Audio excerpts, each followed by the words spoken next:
The lure of the unknown can be what so many people enjoy and what makes us as humans unique and filled with ambition. But what happens when characters are stuck in this unknown land and have no clue what to expect around every corner? Well, when it comes to Wirt and Greg as they travel through the unknown, they both have a different view of what's going on around them. Joining them is Beatrice, a bluebird with a settled mission that goes astray, while the wandering woodsman keeps a careful eye on the trio so that they don't fall into the crooked grasp of the beast. So many things happen during each episode of this dazzling and spectacular show, and I'll be attempting to do a deep dive of many aspects of what truly makes Over the Garden Wall its own unique and one-of-a-kind show. So first, I'll go into the main characters and showcase their own personal growth throughout the story, from the strong dialogue to the overarching story. Following that, I'll talk about the themes of the atmosphere surrounding the characters and the emotions that come with them. After that, I'll discuss the time, music, and location settings and how they blend so very well together. And lastly, I'll be talking about the mystery of the unknown and the theories of what the unknown kind of is, really is. A lot of debate up there, so already I have a lot to unpack, study, and research, and for you all to hopefully listen so you can be more in awe of this show. But before we get into any of the deep details and start this series that I've been wanting to do for a while, let's talk about what makes Over the Garden Wall stand out generally among other shows. So this miniseries was originally released in 2014 for Cartoon Network and created by Patrick McHale, who was definitely key to the creativeness of Adventure Time, another one of my favorite animated shows back in the day. So personally, I actually didn't know about Over the Garden Wall until around 2020, I want to say, like around that time. Many years after it was released. And it was actually where my wife had been recommended this show. And as we watched it together for the very first time, we both knew it would grow to be one of our favorite animated shows. So obviously it is. One of the best things about the show, in my opinion, is that it's in a 2D animation rather than pushing 3D on so many other programs. And although like for 2014, there was like a blend of both, but like nowadays it's almost all 3D, so it's good to kind of go back to the good old 2D fashion, so to speak.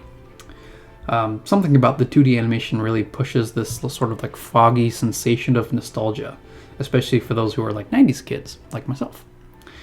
The reactions, the movements, and the designs of every character are so well articulated, and makes the story seem so full, despite it being only 10 episodes in one season. And talking about the characters, the voice acting was absolutely superb, to say the least. So first we get Elijah Wood as Wirt, who gave this awkward teenager a perfect voice to match who Wirt is. Both a kind of a timid but also a confident hero of the story. Greg, Wirt's brother, was voiced by Colin Dean, who made Greg's who made Greg everybody's favorite character. I mean, a lot of people will agree that Greg very much kind of draws people into the show because of all of his remarks and funny comments and stuff like that. And he kind of like, resembles the whimsical side of like the cheerful childhood. Joined by the brothers is Beatrice, voiced by Melanie Linsky. And she had an excellent attitude that paired her irritation and inspiration towards the duo. So I kind of like that. Apart from the main characters, Christopher Lloyd plays the suspicious yet careful woodsman, battling against the lure and tricky words of the Beast, voiced by Samuel Ramey. Other big names include John Cleese as Quincy Endicott, Chris Isaac as Enoch, and Tim Curry as Auntie Whispers. The entire cast of the show is just absolute stacked with talent, and it all shows, really. The dialogue, the reactions, everything seemed to pair so well with the actors and the characters. Like, they got so well into character for this miniseries. It was a miniseries. It was very short, and so I was very surprised of how well it was. So, what else makes Over the Garden Wall unique without going into the deep dives? Reading through some of the threads that I found online, many fans agree that the blend between an eerie atmosphere and a warm, cozy sensation mixes actually very well together. The villain not showing up for almost half of the show kind of means that the threat doesn't really become perilous until then.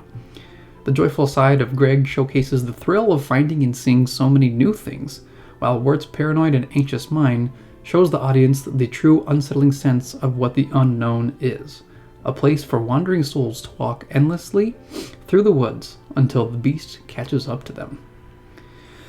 Along the journey, there are multiple themes that can also be unpacked, from the atmosphere, as I've mentioned, to the emotions of everyone involved. From the fun-filled heart of Greg all the way to the death-craved beast, we as the audience get to witness various themes play out in each episode. Now, this is just the introduction to what this series is kind of all about, so I won't go any further, just to not spoil anything if any of you here haven't watched this masterpiece of a show, which I'm kind of doubting, because if you clicked on this, it's Over the Garden Wall stuff. So I'd assume that you have at least heard of it, or have seen it multiple times, just as I have. Obviously, so this is the deep dive into the show itself.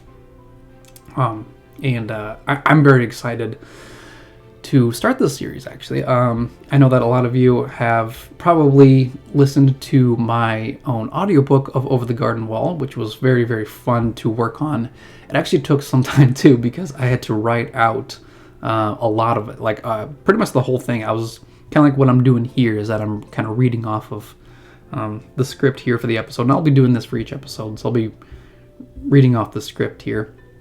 But if you haven't checked out my Over the Garden Wall audiobook, I would greatly appreciate it. I'm very surprised at the support and all that I've been given on that very just the one video, and I was very, very happy the way that it turned out, because I spent so much time, and I guess it shows too, because it was all edited and voiced by me, so it was a fun time for me, especially. So, and now I get to actually go a deep dive into the show itself. One of my favorite animated shows. Obviously, as you can see, like, I wear like the shirts, and I got my decorations here, which if you guys want, then I can kind of do like a whole episode, quick episode on like the little things that I have of Over the Garden Wall. Obviously, I have like a whole like tarot set basically of the unknown. I could probably go through that, each card, and kind of demonstrate each scene. But I'm very glad that you guys are here for the deep dives. I'm excited. This is just the intro video, so hopefully the other ones will be nice and long, and we'll be getting further and further into the unknown and deeper into the characters, the atmosphere, the themes, all the things that I've said in this episode I'll be covering. So it'll take some time, but it'll be well worth it. So I think with that all being said, I'd love for you all to join me as we venture back into the unknown and unravel the secrets within. I'll see you in the next episode.